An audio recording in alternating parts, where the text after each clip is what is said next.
tapped the screen of my phone, the harsh light reflecting off the kitchen ceiling as coffee continued to drip. The message came at 6:47 IEM on a Saturday like any other in Charlotte, North Carolina, except this one would send my life in an entirely different direction. Olivia, after careful review, we've decided to restructure the technical department. Your position will be terminated, effective immediately. The tech industry demands fresher thinking, and frankly, your approach no longer aligns with our new direction. HR will contact you on Monday to begin the offboarding process. I read it 3 times. Not because I didn't understand, but because my brain refused to accept that this was how they ended 22 years of dedication. A cold message, no punctuation after thank you, not even the decency of a phone call. I hovered my thumb over the screen, ready to type something, then stopped. In the end, I sent just 2 sentences. Thank you, Mr. Carter. It's been an honor working with you. I'll wait to hear from HR. My name is Olivia James. I'm 58 years old, and up until exactly 3 minutes ago, I was the lead systems integration manager at Delver Tech, a mid-sized tech company I'd been with since it was just a shared office on the 3rd floor of an abandoned warehouse. I'm a single mother. I raised my daughter through sleepless nights, debugging code, leaving conferences early when she had a fever, and eating hundreds of rushed dinners in front of a monitor. I don't hold a computer science degree. I taught myself to code, using worn library books and obscure forums only the lonely and tech-obsessed would understand. I once believed Delver Tech was my second family, that loyalty and hard work would be rewarded. But it only took one person, Blake Carter, second-generation CEO, 34 years old, Cornell graduate, who took over from his father and immediately announced he would revamp the entire business model in line with Silicon Valley standards. With that, everything I had built over 2 decades was erased in a single text message. I looked around my kitchen, the same space that had doubled as mission control for countless late-night support calls. The modest suburban home, halfway through a mortgage, now felt as fragile as the paint on the walls. My daughter Clara is in grad school, studying communications in Boston. I still help with her rent every month. Had no idea how I'd explain to her that her mother, the same woman who once taught an entire dev team how to optimize a data architecture without expensive servers, had just been let go for having an outdated workflow. My phone buzzed again. Please return your laptop, ID badge, and all project documentation by 5:00 p.m. Tuesday. The transition team will take over your responsibilities, especially the Orca project. Orca, the data security platform I personally developed line by line over the past 4 years. Its encryption had been mentioned in an internal Justice Department bulletin, and they were referring to it as if I'd merely been archiving files, not the architect of the entire operating framework. I laughed, not the amused kind, but the hollow sound that slips out when you're too numb to feel anything.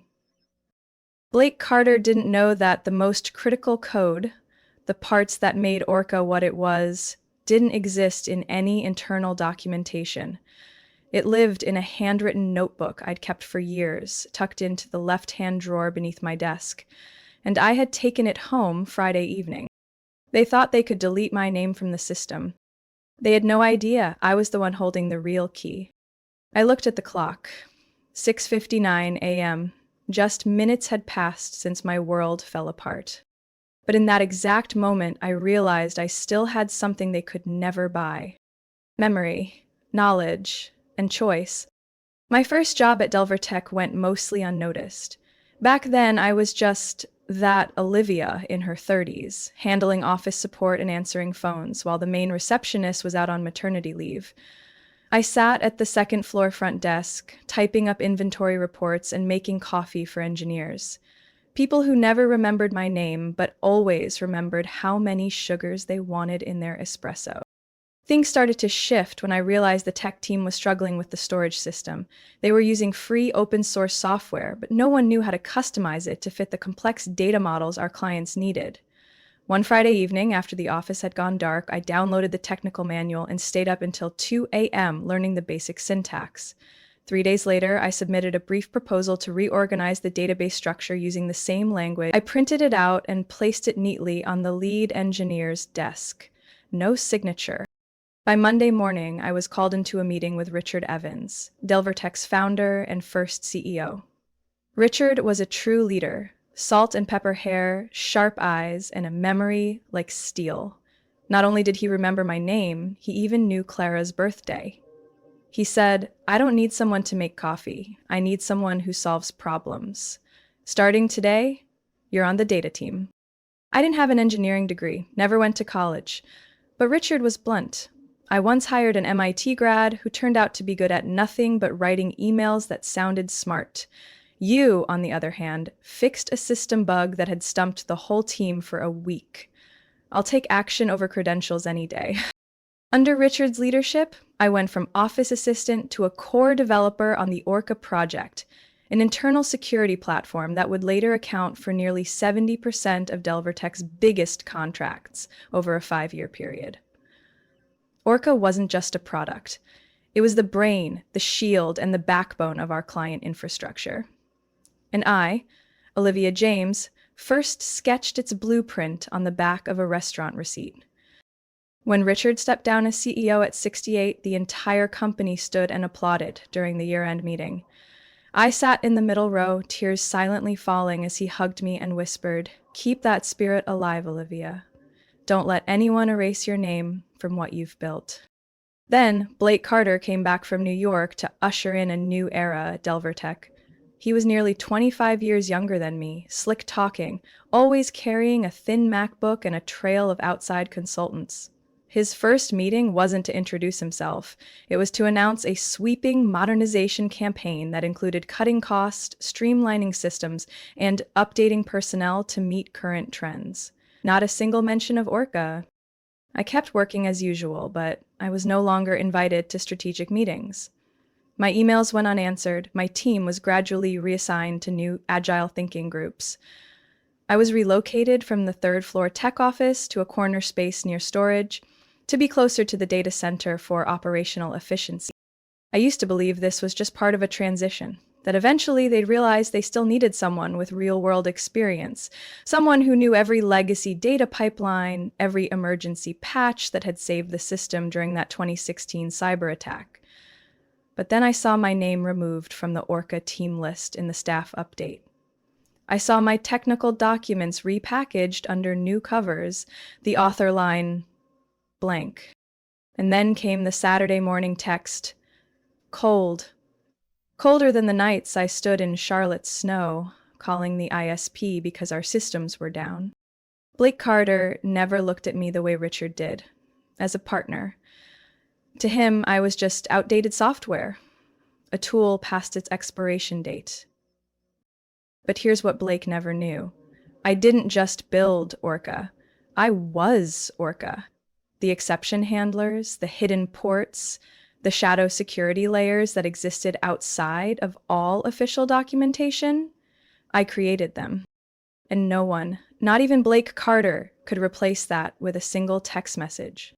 3 days after the termination text, I was sitting at my kitchen table, one hand gripping a bitter cup of coffee, the other scrolling through a dust-covered resume last updated in 2011, when my phone buzzed.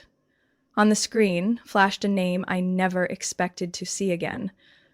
Mason Green, head security engineer. My former assistant from 7 years ago. "Olivia, can you talk? I know this isn't the right time, but we're having a serious issue with the Orca system. It's not responding to authentication requests, and we can't access the admin interface to fix it." I set the cup down. There was no panic, just a strange calm, as if I were watching something collapse exactly as I had predicted. I didn't speak for a few seconds, letting the tension on the other end build. "We've tried everything," he continued, "even restoring from backups, but nothing's working. Tuesday is the security certificate renewal deadline. If we don't fix it in time, our clients' systems will start rejecting connections. It'll be a disaster." I closed my eyes. The lines of code appeared in my mind like an old song. I knew the exact reason. The secondary authentication layer I had handwritten, absent from any official documentation, would automatically lock the system if the new certificates weren't processed in a very specific sequence. A sequence only I knew.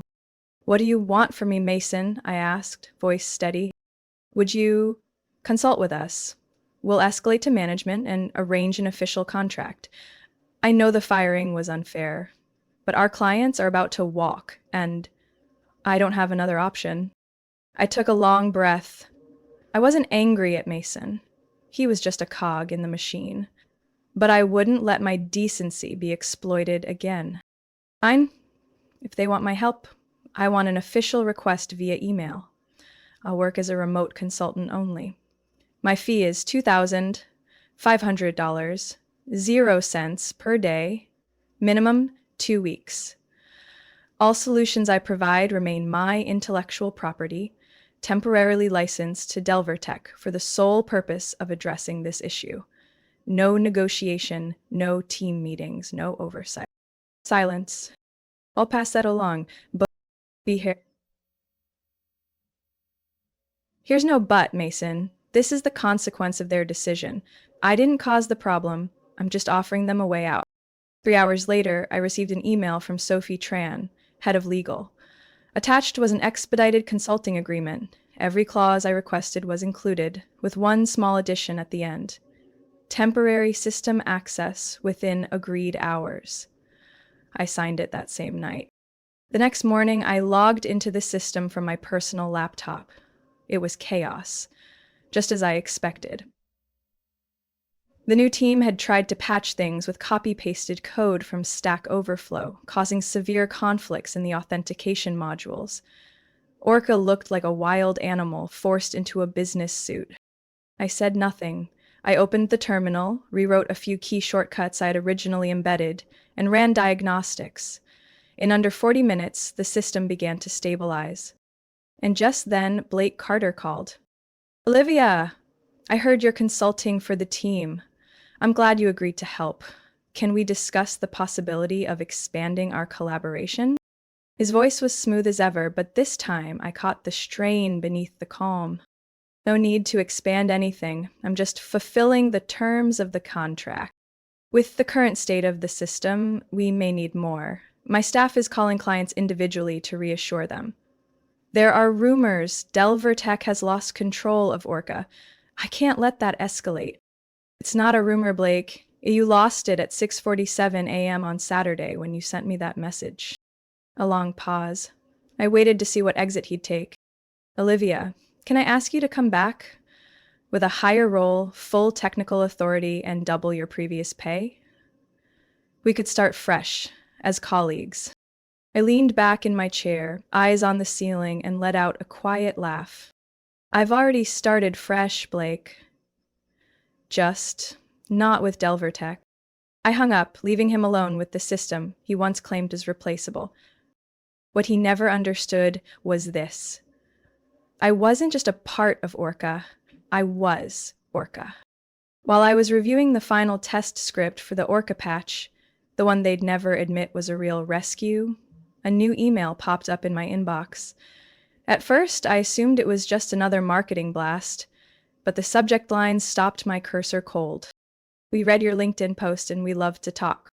I don't post much on social media, but after leaving Delver Tech, I'd written a short piece about authentication failures in legacy secured systems. It wasn't anything viral, just a few hundred interactions, but it was honest. I wrote about what gets overlooked during handovers, the importance of undocumented knowledge, and how the memory holders in tech often go unrecognized. The sender was Natalie Shore, Vice President of Engineering at Everidge Dynamics, a small but fast-growing software firm based in Denver, Colorado. Her message read, "We're looking for someone who doesn't just understand tech, but understands systems like living organisms. Your field experience is rare. Would you be open to a 30-minute Zoom call this week?" I sat still for a few minutes, then carefully typed my response. "I'm available Wednesday afternoon. I'd be happy to connect." The interview took place in my kitchen, afternoon light spilling through the window as usual. But on the Zoom screen, I saw something different. genuine curiosity. Natalie didn't ask about my age or academic background. She asked, when you're facing a broken system with no documentation, what's the first thing you do? I don't guess. I listen to it, I replied, truthfully. Listen. A failing system usually cries out in its own way. Odd error logs, irregular cycles, or sometimes just silence between commands. If you've worked with it long enough, you recognize what's off. She smiled and nodded, and I knew she got it. We talked for 40 minutes, her final question. If you could design an ideal technical handover process, what would you do differently from most companies today? I leaned back and said, I'd make it like storytelling. Every line of code, every change should have a reason, a backstory, and someone to pass it on. Not just so others can use it, but so they understand why it was written. The next afternoon, Natalie called me back. Her voice was calm, but her words came through with clarity. Olivia, we'd like to offer you the position of Director of Systems Integration. Starting salary is $165,000, 0 cents annually, plus a $10 0 cents relocation bonus if you move to Denver. Or remote. We're flexible, you'll have your own team and full authority to architect our internal handover protocols. I stared at the screen. The salary was nearly 40% more than what I made at Delver Tech. But what surprised me most wasn't the money. It was how they saw me. Not as a legacy resource, not as a pulse holder, but as essential. I accepted that evening, requesting a 2-week delay to finish my consulting contract with Delver Tech. Natalie agreed without hesitation. That night, I cracked open my office window as a soft breeze rolled in. On the desk, the Orca system blueprint was still open. I knew I could walk away early, let them scramble with the basics I'd already delivered, but that's not how I wanted to end it. I would finish the job, down to the final protocol, exactly as the contract stated. No more, no less. Not for Blake. For the young engineers still grinding it out at Delver Tech. For Mason. For the clients who had no idea who I was but relied on a system I'd quietly built over the last decade. Flipping the script doesn't always mean a grand victory. Sometimes it just means standing up, standing tall, and walking away with your head held high. Friday afternoon, exactly 3:00 p.m., I received an urgent email from Delver Tech's legal department with the subject line in all caps. Urgent mandatory emergency meeting with executive board, today at 4:15 p.m. No explanation, no attachments. Just a Zoom link and a list of familiar and unfamiliar names. Among them, Blake Carter. I took my seat at the table on time, hair neatly tied back, soft light from my desk lamp casting shadows across my cheekbones. When I entered the virtual meeting room, nearly a dozen people were already present.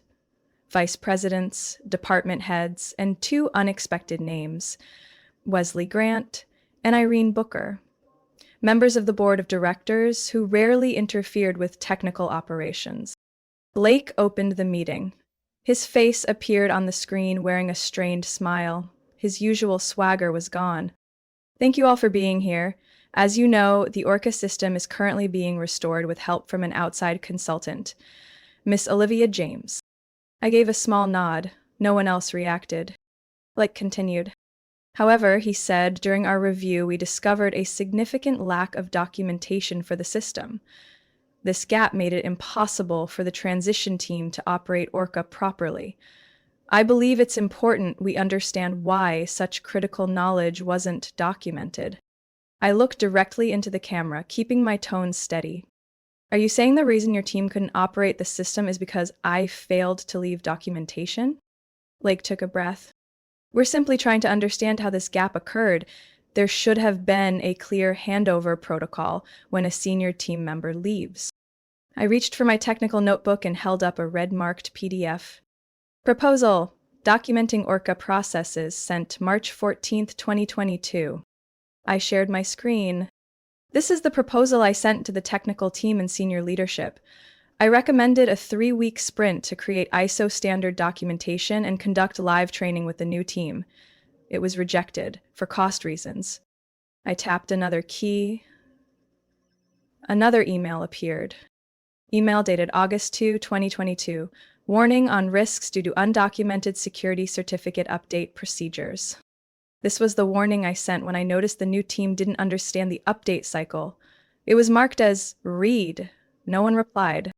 I kept going. That last November, I created a training program, 3 internal sessions focused on undocumented Orca logic. It was canceled 2 days before launch due to year-end scheduling optimization. Silence. Blake's eyes darted nervously, clearly searching for a way out. Wesley Grant broke the stillness. Blake, why weren't these proposals and warnings included in the incident report? I'm not sure. It's possible admin oversight, Blake mumbled. Irene Booker leaned forward, her voice sharp as glass. We've been informed that Blake himself signed off on denying the budget for documentation in Q2 last year. Is that accurate? Blake didn't respond. He avoided the camera. I looked across the gallery of faces.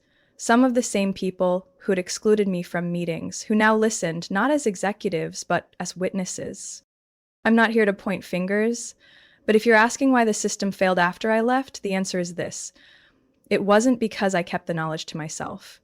It was because this company never valued that knowledge while I was still here. Wesley steepled his fingers and tilted his head. Olivia, if we asked for an honest evaluation of Orca's technical and operational structure, would you be willing? I nodded. I'll answer with data, not emotion. Irene turned to the screen. As for individual accountability, Blake, we will be requesting a full report on every decision regarding Orca from the past 18 months. If there's evidence that professional recommendations were ignored, the board will reconsider your role as acting CEO. No one said a word after that. The meeting ended in silence. That night, while I was sorting through a stack of paperwork on my desk, my phone rang. The screen lit up with a name I never expected to see again. Blake Carter. I hesitated for a few seconds, then answered. His voice came through raspy but trying to sound composed. Olivia, I know it's late, but I need to speak with you. I leaned back in my chair, holding the phone to my ear. I'm listening. I want to offer you a position back at DelverTech. Not your old role. I'm proposing Director of Core Systems. Complete authority to rebuild Orca and the development team. Full control over hiring, budget decisions, and the salary would be at least 40% higher than what you earned before. We could start fresh. Olivia, silence. Blake seemed to expect me to be moved, maybe even hesitate, but all I felt was a strange calm. You don't need to offer that much. I know, he said, faltering slightly, but I understand now. What you did was irreplaceable. I was wrong. I let out a quiet laugh, but there was no satisfaction in it. Wrong. You fired me in a text message, Blake. No meeting, not even a thank you. And now, with the company on the verge of collapse, you call and pretend nothing happened? He stayed silent. I looked out the window, where the streetlights cast a glow on the oak leaves outside. I won't deny I once loved DelverTech. I spent nearly 20 years there. I lived and grew with it. But it's no longer the place I once knew. I continued, this time with clarity, without flinching. I've accepted a new role at a company where leadership doesn't wait for a crisis to start listening, where I was respected from day one, not for my age or my degrees, but for my experience and dedication.